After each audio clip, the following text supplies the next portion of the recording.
Buçi më bu CHI. Bu CHI. Po.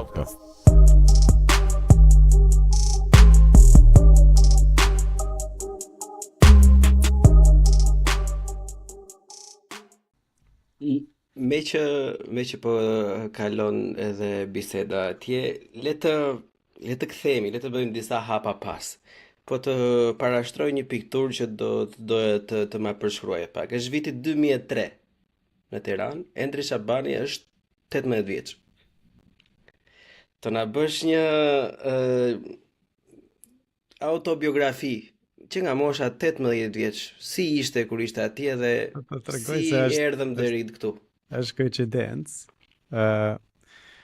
Para gjysmë ore më çon një shok klase një certifikat. Se dia duket tu? Pak. Okej, është thot certifikat. Jepet filani thot si kampion i shaut, organizuar thot në mars 2003 në Institutin Harry Fulls thot, duke zënë vendin e parë si kampion shau. Kryetari i Komisionit të Aktiviteteve Endri Shabani.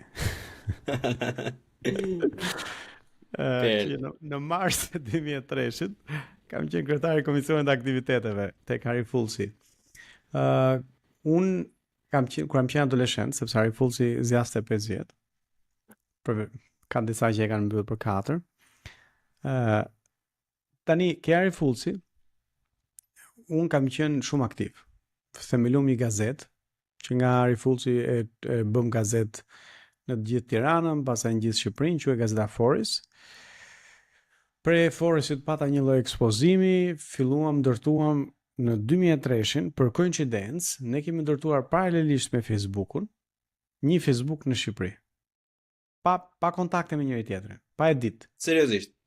Është interesante, kam prova për këtë. Harry Fullsi ishte shkolla e parë që kishte internet në Shqipëri, se nuk kishin të tjerat.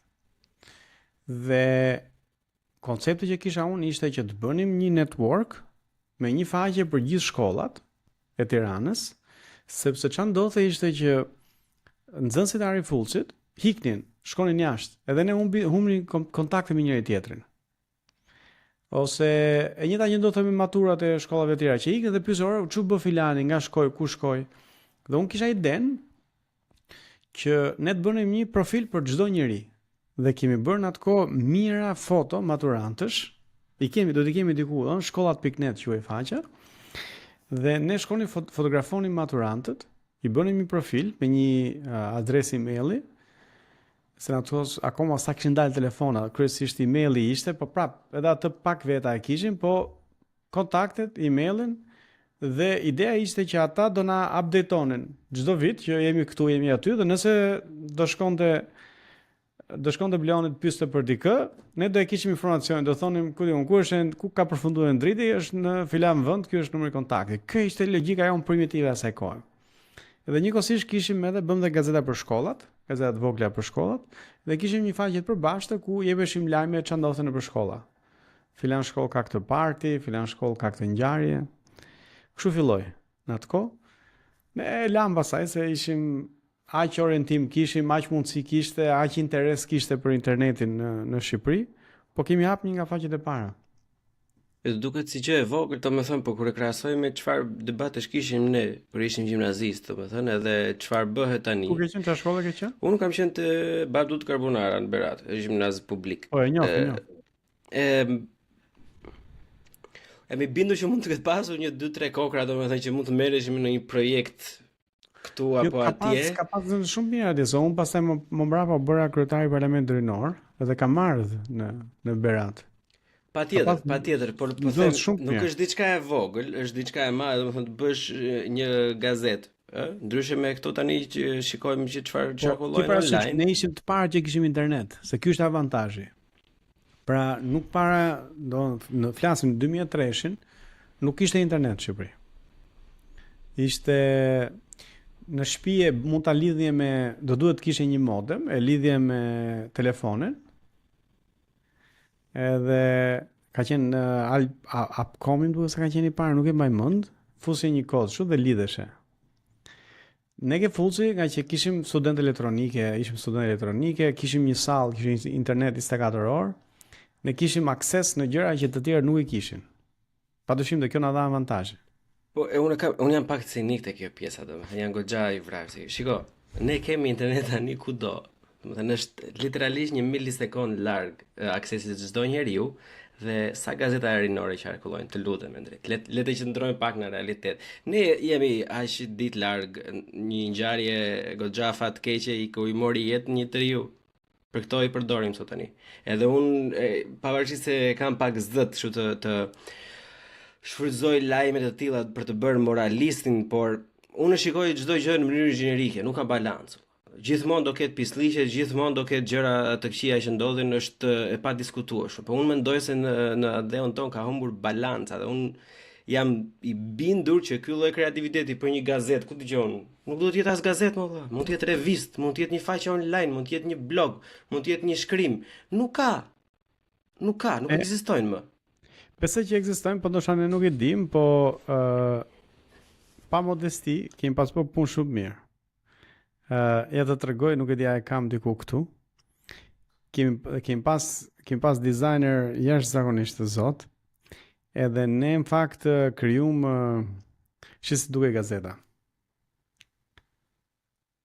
Nuk e di se nuk e tregon mirë ajo kamera, po kishe goxha design kur e mendon për çfarë vite flisnim. Nuk të dëgjoj më. Për ato kohë është spektakolare. Ishte, ishim Kalamaj, ë? Po. Pra, Kalamaj, edhe ky ka do të jetë numri 12, mos gabojmë. Kështu që bënim punë shumë të bukur, morëm kemi fituar çmime, krahasu me adoleshentët e tjerë, ne bënim punë shumë të mirë. Pikërisht, kurse ne tani bëjmë meme me Edi Ramën, e kupton? Mirë, dakor, po jam i sigurt që ka diku është një grup të rinj që janë duke bërë një gjë. Por tani ka shumë. Edhe duke pas shumë. Unë nuk mendoj se ne jemi më të paaftë ose më budallënj, as pak. Unë mendoj që ka një teori konspirative, le ta themi në thonjza, është by design që të shpërndahet vëmendja sa më shumë në për cepa jo të frytshëm, domethënë që të jenë sa më të manipulueshëm masat. Unë mendoj që është pasojë e masivizimit. Shiko, atkohë ne kjo ishte vetëm një formë që ne të konfirmoheshim. Për mua gazeta ishte identitet. Do të thënë, nëse dikush shante gazetën, na kishte sharë gjithëve. Në kuptimin kishim dështu. E isha shumë i lidhur. Nëse rrinim pa gjumë, se normalisht bënim shkollën dhe pastaj rrinim pa gjumë gjithë natën për të marrë me gazetën, për ta dizenjuar, për shkruar shtypshkronja, prisnim kur dilte shtypshkronja, ajo gazetën shpërndanin për shkolla, pastaj feedbackun që e merrnim. Çfarë ndodh tani? Pra konfirmimin që njeriu ka nevojë në adoleshencë, ne e merrnim përmes kreativitetit, përmes një gjëre të re. Çfarë ndodh sot? Ka që flasin të gjithë kanë një platformë, gjithë kanë një gazetë vetën të përditshme. Konfirmimi merret duke tërheq vëmendjen, dhe vëmendjen ti e tërheq duke bërë budalliqe. Pra nëse ti del shan, merr më shumë vëmendje se nëse krijon një gjë të re. Nëse ti ul pantallonat, merr më shumë vëmendje se sa nëse ti thua një gjë të mençur. Dhe kjo është pasojë e kakofonisë ku të gjithë flasin, ku nuk ka se filtrat janë problematik, por nganjëherë filtrat janë të domosdoshëm, të paktën për një filtr vlerash, në kuptimin që ç'a vlen, ç'a s'vlen, ç'a është e mirë, ç'a është e keqe. Tani shpesh këto ja lën tregut, dhe prandaj them unë që tregu nuk mund t'i zgjidhë të gjitha. Shpesh të ja lën tregut që njerëzit zgjedhin vetë, dhe shumatorja e zgjedhjeve prodhon një gjë apo një tjetër. Fatkeqësisht shoqëria në kakofoni vëmendjen e ka ndaj ekstremeve. Për shembull, Klevio apo Kozaku, çfarë janë këta, nuk sjellin një gjë të re kreative në shoqëri, por sherr, nëse del me pistolet, djeg makina, shtim me pistolet, nuk mund të ta injorojnë, sepse i ngacmuar instiktet njerëzve, që është instinkti i frikës ndaj zhurmës, instinkti i frikës ndaj dhunës apo i papriturës.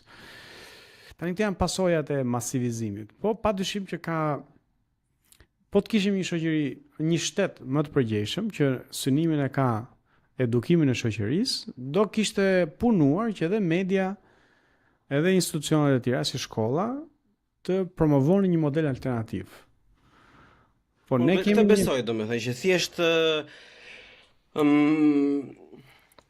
mbase nuk është dhe aktive, mbase nuk bëhet në mënyrë aktive, se unë nuk po them që është një kabale madhe që po i shkatërron shqiptarën, as pak.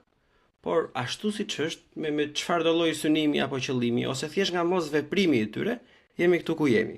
Po gjithsesi se do e cekim her pas here këtë pjesën e shoqërisë. Është gjitha është indiferencë, do të thënë.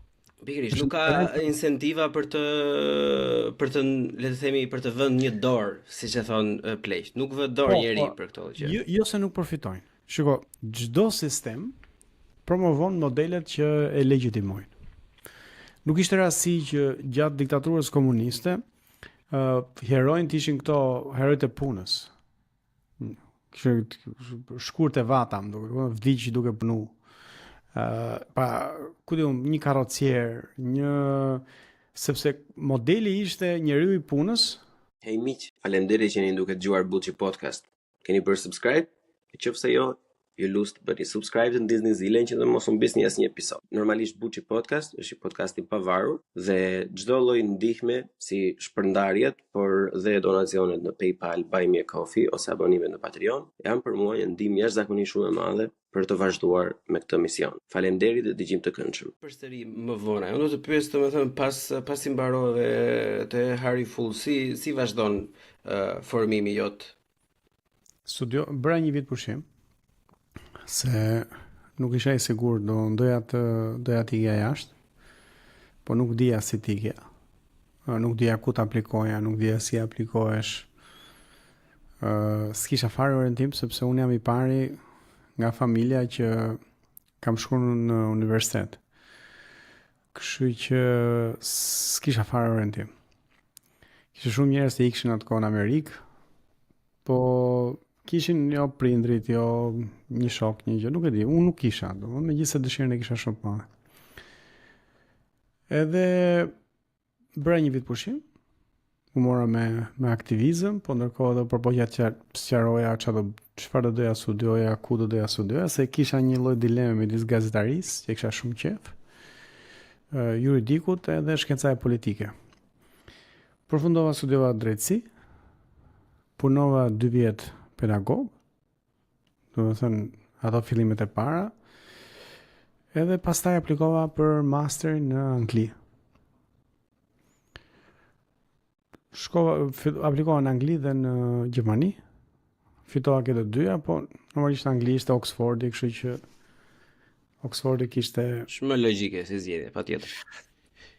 Si të qoftë, më shumë ishte besoj kurioziteti, reputacioni e kështu, dhe shkova në Oxford, bëra masterin në Oxford, u ktheva në Shqipëri në 7 muaj, punova këtu, edhe aplikova pra për doktoraturën. Në fakt pa aplikuar dhe gjatë masterit, po kur aplikova gjatë masterit, aplikova në mars, s'kishte bursa universiteti, më fitova një bursë të vogël aty, aplikova ke fondi ekselencës, kam aplikuar 2 herë ke fondi ekselencës.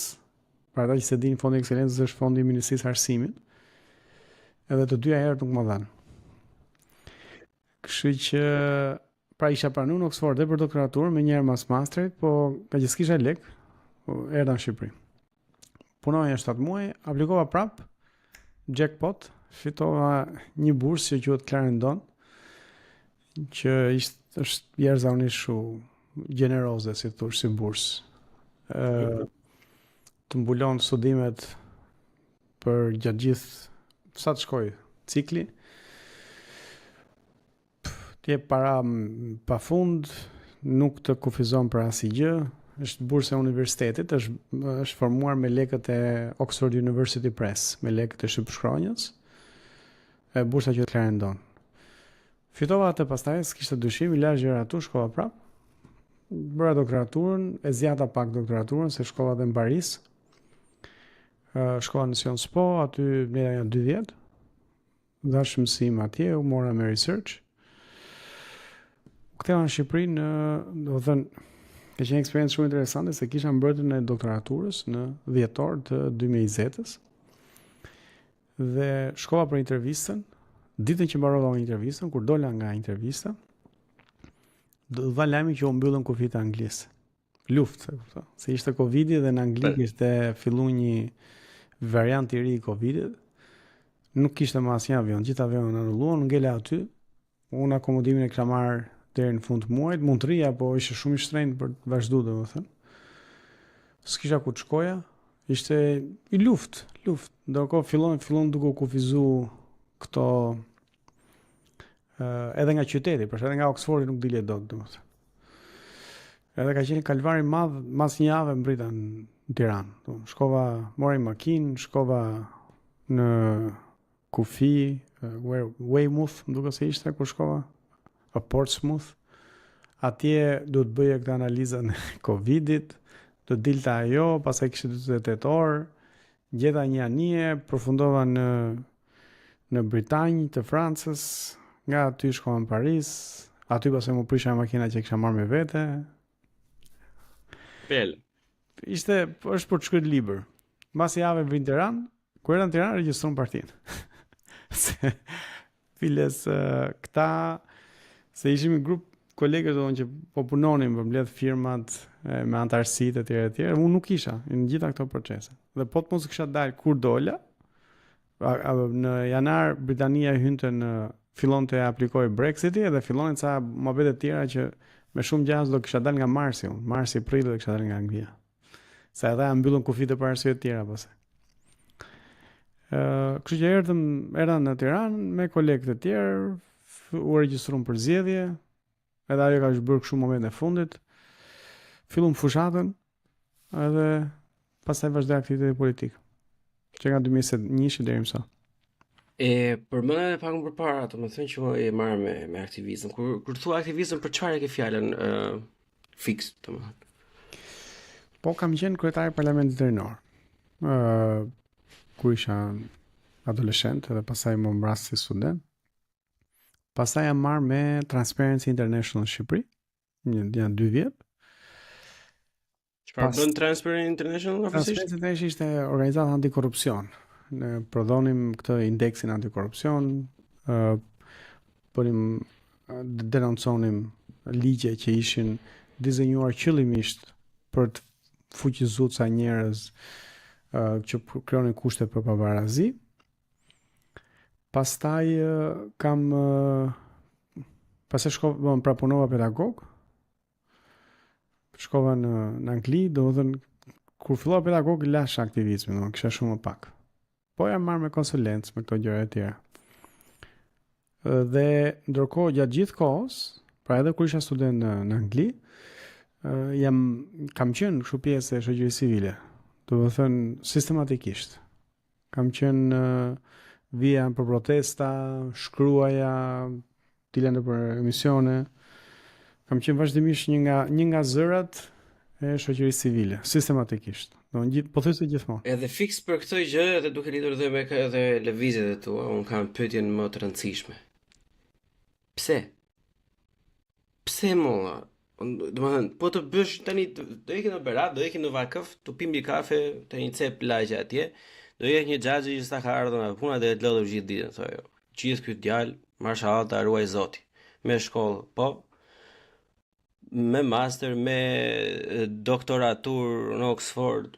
Çfarë do ti që kthehesh në Shqipëri? Tani këto 2 gjëra, pra pse kthehemi në Shqipëri dhe pse merrem me politikë? Se mund të kthehemi në Shqipëri dhe punojmë me organizata ndërkombëtare ose punojmë në studio avokatie. Shqipëria është shtëpia ime, domethënë. Unë nuk e kam, padyshim e kam menduar, që të jemi sinqert, e kam menduar, e kam konsideruar që të rija në Angli apo të shkoja diku tjetër. Po që kur ika për shkollën, nika me dëshirën për të kthyer prapë. Këtu kam njerëz të mi. Pra kam familjen, kam Livjen, kam miq. Është vendi im, është kultura ime. Shqipëria ka një klimë të jashtëzakonshme. Është një vend shumë i mirë. Domethënë është problemet që kemi ne nga Shqipëria janë njerëzore, janë kryesisht me shtetin, nuk lidhen me vendin. Dhe ti besoj në Gjermani të mungon dielli i Shqipërisë. Patjetër. Nuk diskutohet fare. për shembull, Ky ne xhaxhi thot, po këtu do të vjedhin mordial, këtu do të vjedhin, do të përshterojnë, do të marrin dinjitetin, nuk do ta njohin, do bësh doktoraturë në atërie, do bëje një punë jashtëzakonisht shumë të mirë, do dilen për revista, do të ngrinin të gjithë në piedestal, kurse këtu do të cilësojnë, do të tregojnë me gishte, të thonë shife ky qen birqeni do na tregojë ne si bëhet. Pse të keqen xhaxhi? Pse kthehesh në këtë vend që është kaq i keq, kaq i lig? Thash pra, shiko, nuk është problem me vendin, është problem me një grup të vogël njerëzish, të cilët janë kështu dhe ata janë aktiv, janë lidhë me njëri tjetrin, janë aderojnë në një dy parti, fillojnë dominojnë skenën politike dhe ekonomike të vendit. Po ti shohësh dalim mëngjes shkon aty ke kafja, merren çik me thashë them, pastaj shkojnë bëjnë sikur kanë një punë, o ke partia, o ke selia, o ke zyra, bëjnë një allishverisht, kapin një lek, dalin, shkojnë për drek, fillojnë jemi këtu, jemi aty, pinë, kthehen ose jo tek selia ose tek selia partisë apo ke zyra e shtetit. Pastaj mas ditë dalin aty ke lagja, fillojnë prap, raundi i dytë thashë themeve shohin në neshje. Edhe në darkë, qofse janë esëll, kthehen bëni mohabet në shtëpi, nëse janë tap, ja fusin gjumit. Edhe dita fillon prap nesër derisa vinë zgjedhjet ku angazhohen si numërus votash, si komisioner, si kryekomisioner, ku hidhen në gjueti. Këta janë një pjesë e vogël e shoqërisë. Këto ka shumë, unë mendoj pjesa më e madhe e shqiptarëve të tjerë, të cilët janë njerëz normal, që duan të jetojnë me punën e vet, të cilët nuk duan, edhe kur ti detyron që të futen në shtet me mik, mund ta bëjnë se është e vetmja mënyrë, po nuk e duan. Ata duan ta meritojnë, nuk duan të kenë borxh askujt. Njerëz të cilët duan të shkojnë në spital dhe të mos paguajnë lek nëpër xhepa, duan kur të shkojnë në shkollë, mos kenë nevojë për mik për të regjistruar fëmijën në shkollë.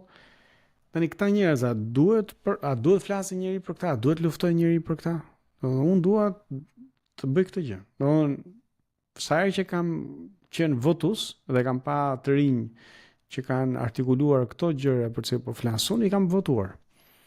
Po ata janë dorëzuar dhe kanë lënë, kanë ikë. Unë them që ne duhet të rrim sepse ka një momentum historik. Edhe ajo që më mban është ideja që me gjithë sakrificat që ne mund të bëjmë, tani është një moment historik që ne mund ta ndryshojmë. Nëse unë jam gabim, nëse Shqipëria vazhdon kështu, ndoshta ku diun dhe unë një ditë dhe unë mund të lodhem. Por ki parasysh që në çdo fushë tjetër ka betejë. Edhe kjo është një betejë. Është një betejë me të keqen, si thosh. Po nuk diskutoj, unë mendoj që gjithë secili e paguan dhe shpërblet çdo lloj gjëje që bën. Edhe rehatin, edhe nëse nuk merresh fare e paguan, sidomos kur jap aty që ç'pun ka më mëta e paguan, bile paguan më shumë nga të gjithë, ka thënë Uliadi, një miku podcastit. Por unë do fillojmë të bisedojmë pak për nismë, po. Pa dash. Se kam një pyetje shumë të keqe pasaj, para se të fillojmë të gjërat e rëndësishme, po më jep këtë shembull një. Të gjithë pyetjet e këqija. Do di 2-3 raste. Një prokuror i cili nuk e di a ishte ai apo kolekte vet, po u lirua dikush, që djali i një deputete. Vrau dikë. U lirua. Ja sa jonë atë prokurorët me deputeten e mbyllën, e nxorën për një vit. Doli dhe vrau djalin e një prokurori. Pra, what goes around comes around. Domethënë, ti mund ta mbyllësh, ti lirosh hajdutët, kriminalët, po do jetosh në të shoqëri. Di një rast tjetër. Një grup gjyqtarësh han dark me njëri tjetrin. Në një moment, mbas e kishin pirë, thonë shiko, ja u kemi 500 euro, na thrisni 5 goca. Pra, mendo, prostitucioni është i palishëm në Shqipëri. Long story short, shkojnë nëpër dhoma, këti i sjellin vajzën e vet. No.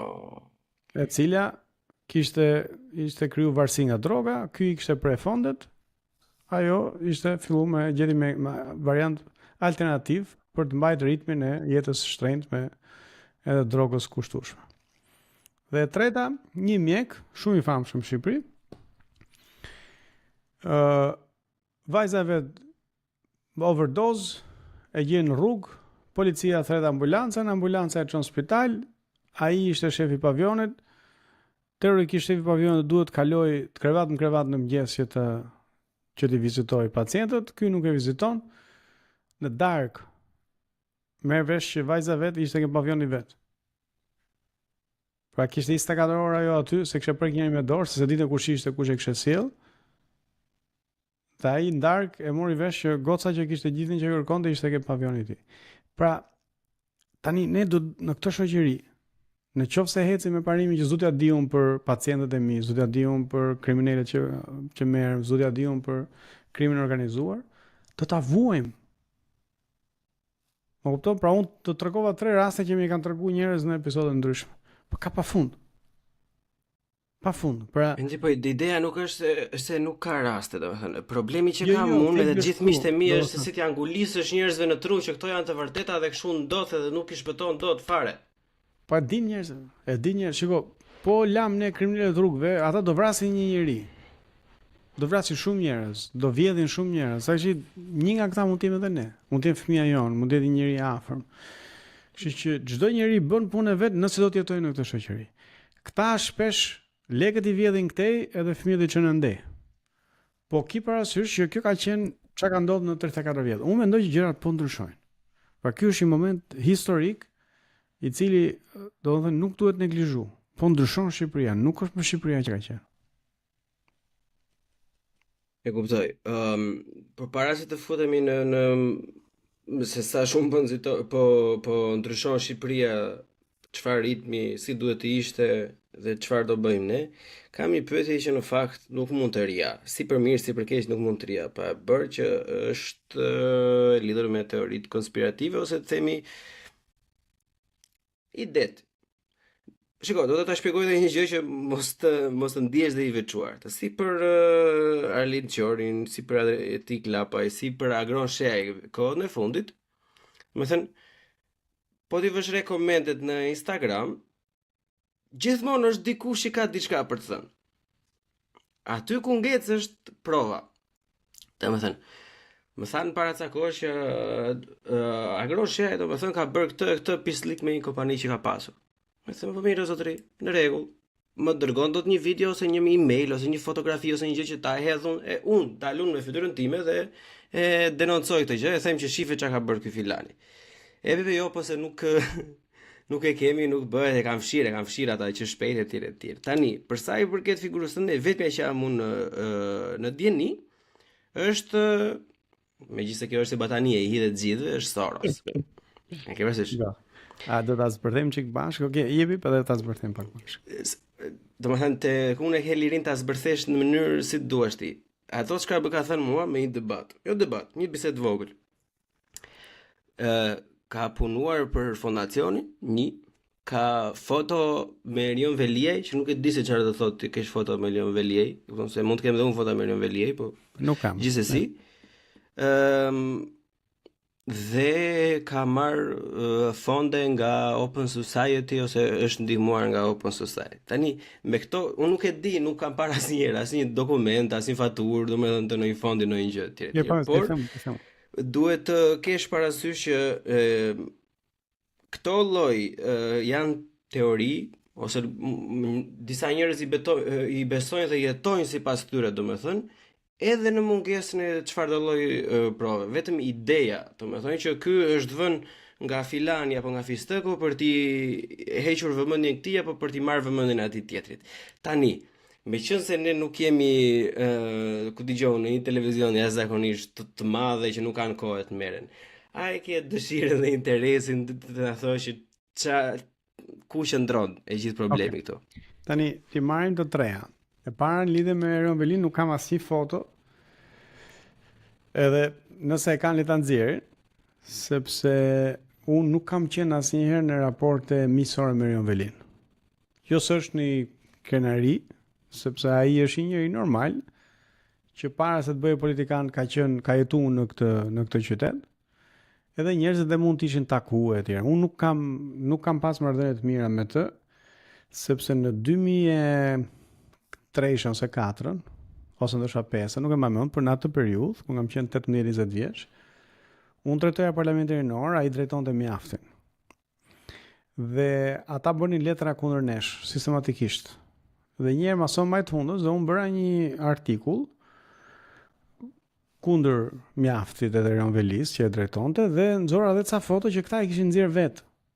Nuk është se ja moran sitar, i kishin nxjerr vet në atë kohë, bënin ca CD prezantuese dhe kishin nxjerr ca foto vet ku visheshin në forma kështu ndryshme. Edhe unë bëra artikull nxora edhe foto, po fotot troqen më shumë vëmendje. Edhe bëm goxha buje dhe sot eksa dia përdoren akoma ato fotot. Kështu që ky ka qenë kontakti dhe ky ka qenë konflikti që para 20 vjetësh me Erionin. Kështu që nuk kam në një nuk ka foto time me Erionin sepse nuk kemi qenë asnjëherë në kushte miqësore, kemi qenë gjithmonë në këtë antagonizëm. Më kupton? Ato foto biles ju përdorën për te edhe dëshirës time, për të qenë sinqert, se unë nuk është kjo mënyra se si unë i luftoj apo i sulmoj njerëzit.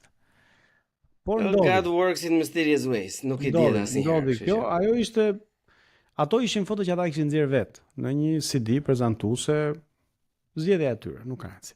Tani, në lidhje me Sorosin, vëre një gjë se shumë interesante. Shikoj, është problemi i madh këtu në fakt në opinion publik, pavarësisht se sa bosh është. Hajde merremi gjatë me të, po të t'jap një këshill, domethënë sugjerim që ta vësh re një gjë. Në qoftë se dikush akuzohet se është i Sorosit, do thotë që nuk ka asnjë provë që ai njeri ka vjedh. Është, domethënë, nëse do duhet më dhënë certifikat dikujt që nuk ka vjedh, dëgjoj a akuzojmë për Soros. Pse? O ka bashkëpunu Sali Berisha, Ilir Meta dhe Edi Rama me Sorosin, s'ka ngel njeri në botë. Dhe kur vjen puna akuza nuk është kjo. Pra pse s'ja përmend njeri Sali Berishës Sorosin? Sepse Sali Berisha mjafton të përmendësh 21 janarin, ti përmendësh Gërdecin, edhe s'ke nevojë për Sorosin. Nga Sorosi kanë marrë lek gjithë. Sorosi ka ardhur në Shqipëri në vitin 90, një vend shumë i varfër, ku njerëzit o do bëjnë lek me biznes, o do bëjnë lek me krimin organizuar. Nuk ishte, pra, shteti ishte shumë i varfër, nuk ishte shoqëri civile, dhe Sorosi bashkë me USAID-in, me Bashkimin Evropian, fillon të hidhin lek për shoqërinë civile, për të krijuar shoqata. Dhe Sorosi ka dhënë lek për shkolla. Për shkak kam qenë ke shkolla Lidemi, e cila u ndërtu me lekët e Sorosit. Nuk ka njeri që s'ka marrë lek nga Sorosi. Të gjithë ata që janë ke syri për shkak TV, të gjithë kanë marrë lek nga Sorosi. Kanë qenë dhe drejtues të Sorosit, kanë qenë funksionarë të Sorosit. Familja Berisha, ja marrë Maltezi me Argitën, kanë pas një shoqat Perla. Kanë marrë lek pafund nga Sorosi. Projekte për plazhin, projekte për udhëtime, kanë marrë lek për bursa, kanë marrë lek funksionar të BD-s. Sali Berisha në mënyrë direkte ka marrë lek, i kanë financuar udhëtime, etj. Kështu që të thush se kush është ideja? Ideja këtyre, e para nuk gjen asgjë, se po të kisha vjedhur unë, nuk do më përmendnin Sorosin. Do thonin ti shiko se ti ke vjedh këtë naftën, kromin, këtu, atje, ke firmos këtë, ke bërë atë. E s'kan asgjë, se s'kam qenë në shtet. Merre me këtë gjë. Tani ku duan të dalin këta? Këta duan dalin që unë jam agent anglo-amerikan, edhe mund ka sjell Soros në Shqipëri, se Soros e ka merakun të jashtëzakonshëm me heq vota Berishës. Ndërkohë që Berisha, edhe kur s'kam ekzistuar unë, nuk ka fituar zgjedhjet. Pra nuk jam unë problemi. E para, e dyta, njeriu që akuzojnë si Sorosi, që është Lulzim Basha, Berisha aty e ka pas. Deri vonë. Pra s'ka pas një problem me Sorosin. Reformën drejtësi që ja nisën këta, se në 2015 nisën ta përdorin Sorosin për reformën drejtësi. Kanë marrë gjithë lek nga Sorosi për reformën drejtësi, të gjithë. Pra, konsulent bilës të jap dhe listën, shiko, po të futesh tek i faqet reformën drejtësi.al, edhe i ketë gjithë aty. Pra, PD-ja solli konsulente vet, PS-ja solli konsulente vet, LSI-ja solli konsulente vet, dhe gjithë morën lek nga Sorosi si konsulent për reformën drejtësi. Të gjithë. Të gjitha partitë. Por nuk ka shte bordi i Sorosit, ka qenë gjysmë PD, gjysmë PS, gjithmonë historikisht. Tani kjo është, ka 3 gjëra që lidhen me këtë. Pra një është se s'kan çfarë thon, pra s'kan asgjë të nxjerrin këtë. E dyta është përpjekja për të thënë që shiko se këtu ka një konspiracion se ky e ka sill nga jashtë e tjerë. Dhe këtë e duan ta lidhin që shiko se Edi Ramën e mban Sorosi, pra Edi Ramën nuk e mbakan grupet kriminale, nuk e mbakan oligarkët, po Edi Ramën e mbaka Sorosi. Pra po mos ishte Sorosi, Edi Rama do binte. Ndërkohë që ne e dim shumë mirë që baza e Edi Ramës është tjetër, nuk është Sorosi. Padyshim që Sorosi e ndihmon, padyshim që Rama ka një marrëdhënie shumë të ngushtë me George Sorosin. Siç e ka pas Berisha kur ka qenë pushtet. Siç e ka pas dhe Basha, siç e ka pas dhe Meta. Pra të gjithë këta kanë bashkëpunu jo vetëm me biznesmen si Sorosi që janë amerikan, kanë bashkëpunu me biznesmen serb, kanë bashkëpunu me biznesmen rus, kanë bashkëpunu me biznesmen të cilët janë shumë më problematikë se Sorosi. Por gjithsesi thelbi është Rama është Sorosi, kështu që atëherë edhe unë, pra Endri është Sorosi, kështu që Endri është i Ramës. Ky është pak a shumë gjithë ideja, pra për të thënë që ky nuk është opozita e vërtetë, opozita e vërtetë është Sali Berisha. Ndërkohë që thash, po t'ishte ky standardi, o ka marrë lek Sali Berisha nga Sorosi dhe familja e Berishës, ose ka marrë njëri tjetër. Tani dalim tek çka ka marrë unë nga Sorosi. Unë kam marrë një bursë. Pra në 2013 aplikova ke Fondi i Ekselencës, që ishte fondi i Ministrisë së Arsimit. Aplikova tek Sorosi sepse kishte një bursë që mbulonte vetëm jetesën. Shkollën e pagunte universiteti, këta mbulonin jetesën. I duaj 900-1000 pound në muaj për sa ishte shkolla, 9 muaj, 10 muaj. Tani aplikoj ke Fondi i Ekselencës. Fondi i Ekselencës kishte dy kritere. Kishte mesatarën, kishte dhe universiteti do të ishte një në 50 më të mirët në botë.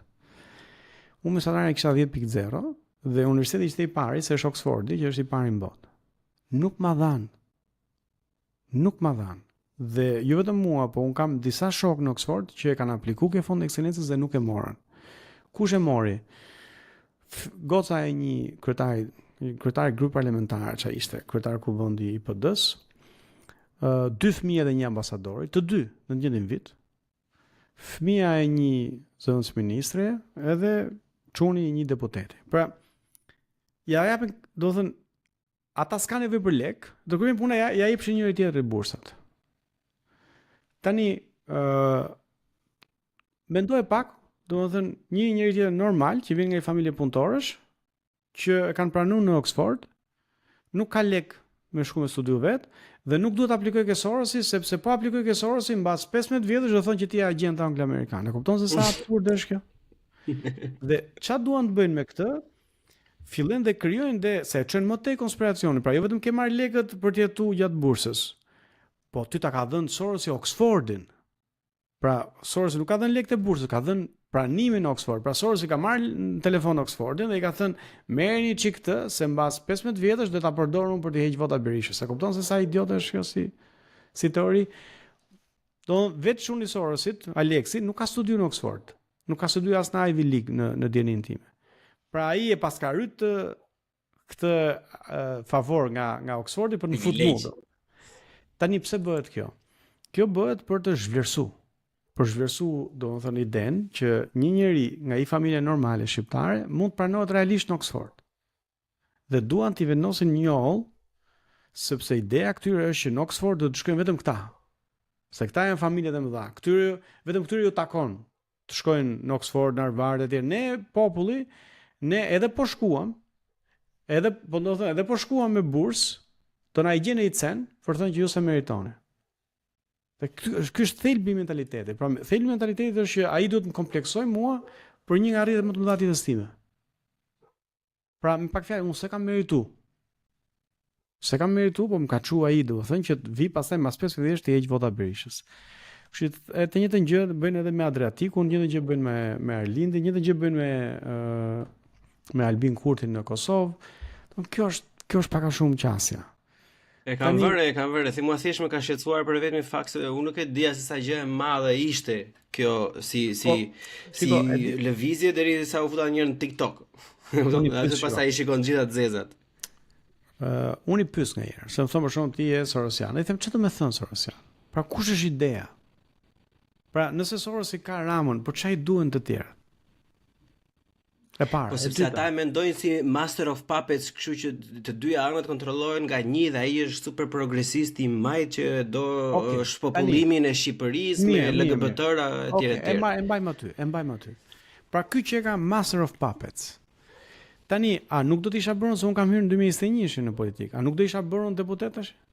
Ministër, zëvendës ministër, se këtë më thonë në 2021 që mas zgjedhjeve do të bëj Rama këtu, do të bëj Rama aty. Ndërkohë unë është 2025 dhe unë jam akoma përballë Ramës. Pra, këtu Zamir Mane, Çet Kastrati, që kanë shumë pak lekë se Sorosi dhe kanë deputetë vet, kanë ministrat e vet. Pra, po të kisha Sorosi nga mbrapa, minimalisht do kisha gjysmën e parlamentit. Pastaj, më fal pak. Mirë e zëm, Sorosi më pasa kap edhe mua dhe Ramën e gjithë. Po Berishën e paska shpëtu? Si sa paska kap Berishën Sorosi? Se Berisha nuk ka guxim me fol për Zamir Manën. Nuk flot një llaf për Zamir Manën. E ke pa këtë ditë? Një llaf. E kanë vërë, është turp i madh.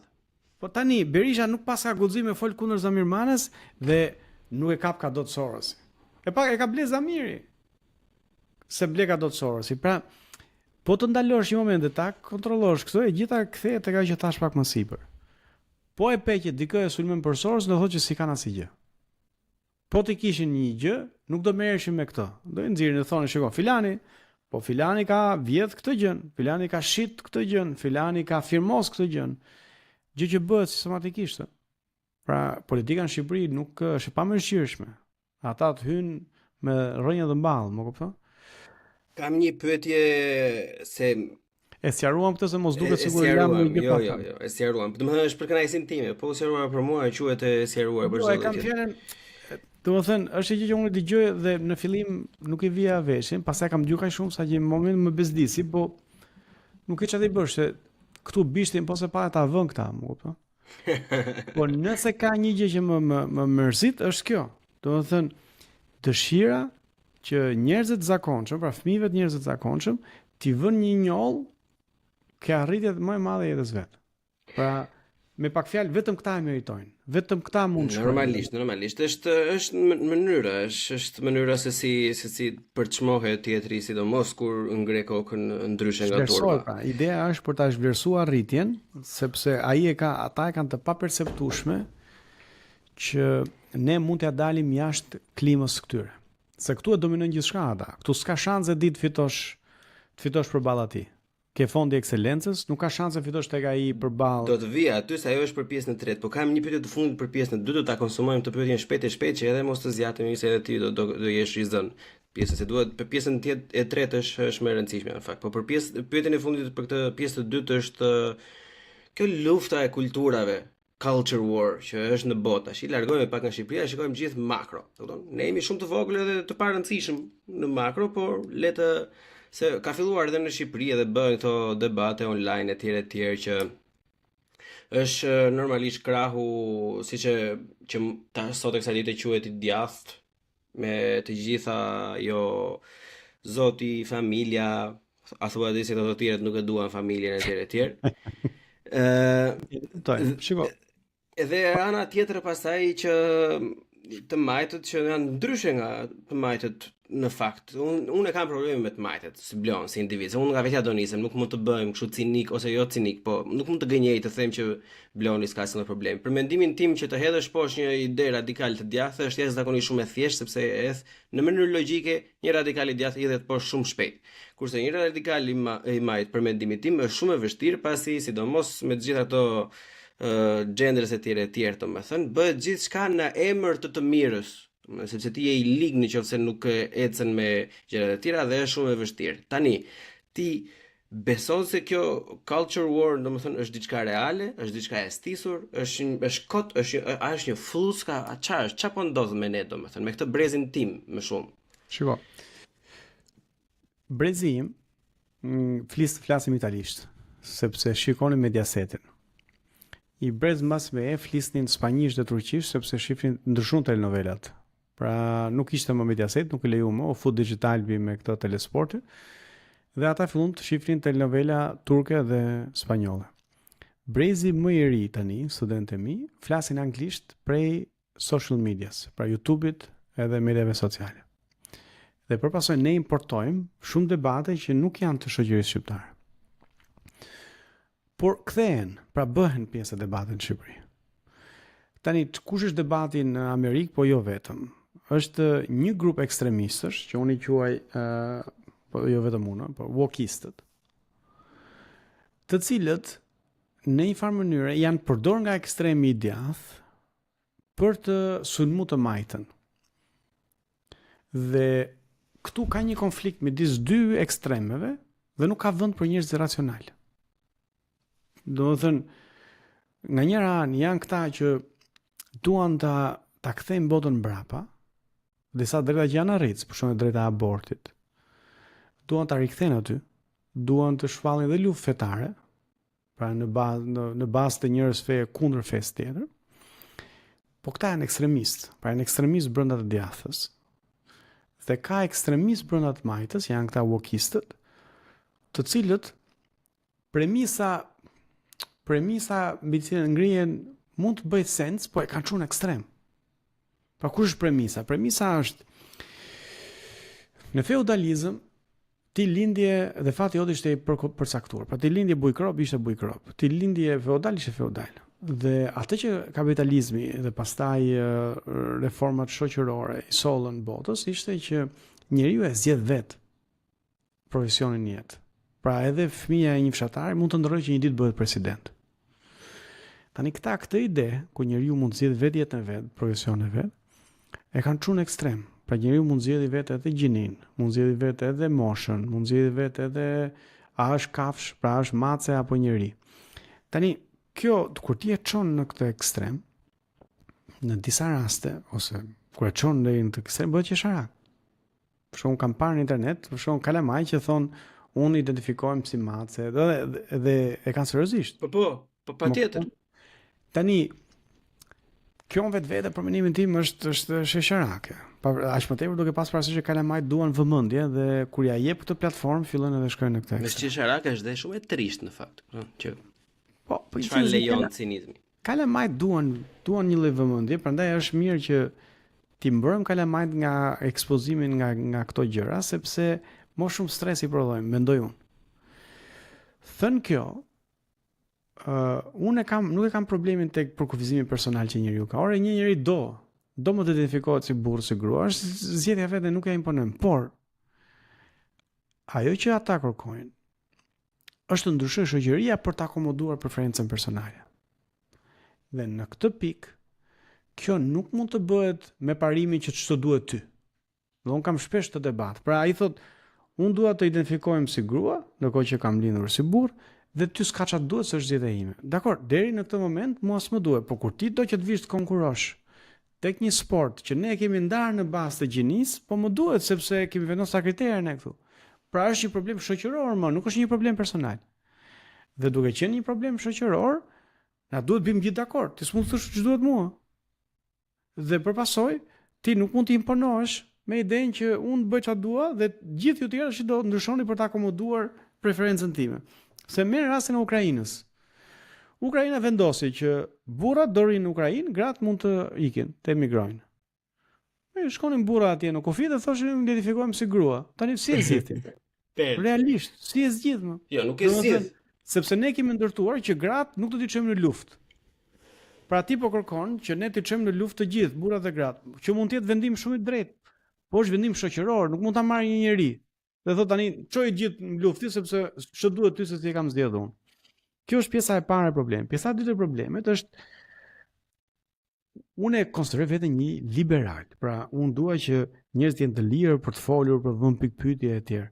Këta wokistët janë ekstremistë, nuk të flasësh. Pra nëse ti e shtron këtë pyetje ose këtë debat që ne po bëjmë tani, që është një debat normal midis njerëzve intelektual, më njëherë është ajo quhet cancel culture. Pra ti si do të mësim në universitet, ti janë atemosh, ti je homofob, ti je ai që inkurajon vrasjen edhe torturën e homoseksualëve, pra bartezi. Duke i heq mundësinë njerëzve racional që të marrin pjesë në një debat normal, duke ta heq fjalorin për ta përdorur dhe për të vendosur pikë këto çështje, dhe duke e kthyer debatin midis dy njerëzve, dy ekstremistëve. Pra nga njëra anë është ajo pjesa, siç të thash, që duan me i myt me realisht këta, pra kanë filluar tash për shembull ka bërë është e frikshme. Ku unë jam rritur, homoseksualit në lagje që kemi pas ne, nuk i rrifte njëri. Unë nuk di asnjë rast që ne të rrifshim ose dikush rrife se ishte homoseksual. Mund të kishte bullizëm, por nuk i rrifnin. Sot di shumë raste ku fëmijët, adoleshentët e ri rrafin homoseksual. Ka qenë biles një çunë, kisha e njohur domethënë, punonte në një nga këto ambasade, e kishin rrahur. Do kalu i kishin thënë nofull, e kishin bërë gjak domethënë. Kot, vetëm sepse ai është homoseksual. Këto janë dy ekstremet. Unë nuk jam dakord me asnjërin nga këto. Nuk jam dakord që ne të rrafim njerëzit për zgjedhje personale që kanë bërë. Pas nuk jam dakord që ne domethënë viti kush tash dhe ti imponohet shoqërisë pa pranuar premisën që ne duhet flasim, duhet diskutojmë dhe këto gjëra ndryshojnë në mënyrë demokratike, jo me imponim. Dhe akoma pak me imponim nga i pakicë, se ne kemi ndërtuar një shoqëri ku pakica është e mbrojtur nga shumica. Më kupton? Pra edhe pakicës ja garantojmë drejtat. Jo më shumë mos ta garantojmë drejtat shumicës. Mos i garantojmë drejtat shumicës për të fol. Drejtën shumicës për të ngritur pyetje. Ngritur shumicës të drejtën e shumicës për të thënë jo. Do një shoqëri demokratike nuk mund të funksionojë kështu. Prandaj them që këta ekstremistët e majt më shumë e dëmtojnë të majtën se sa bëjnë në i punë. Dhe një përhir vërtet dhe ajo që ndodhi në Amerikë me zgjedhjet në Amerikë ishte një lloj reaksioni ndaj kësaj. Ku e majta nuk po di se ku të pozicionohet në raport me këta. Patjetër.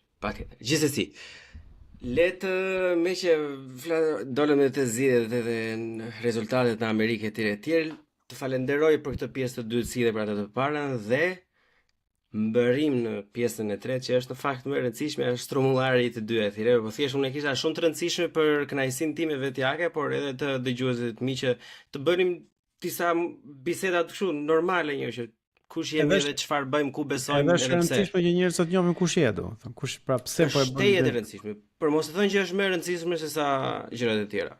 Por hajde, se po themi ka një rëndësi të veçantë. Tani. Buçim në bu CHI Bu CHI podcast.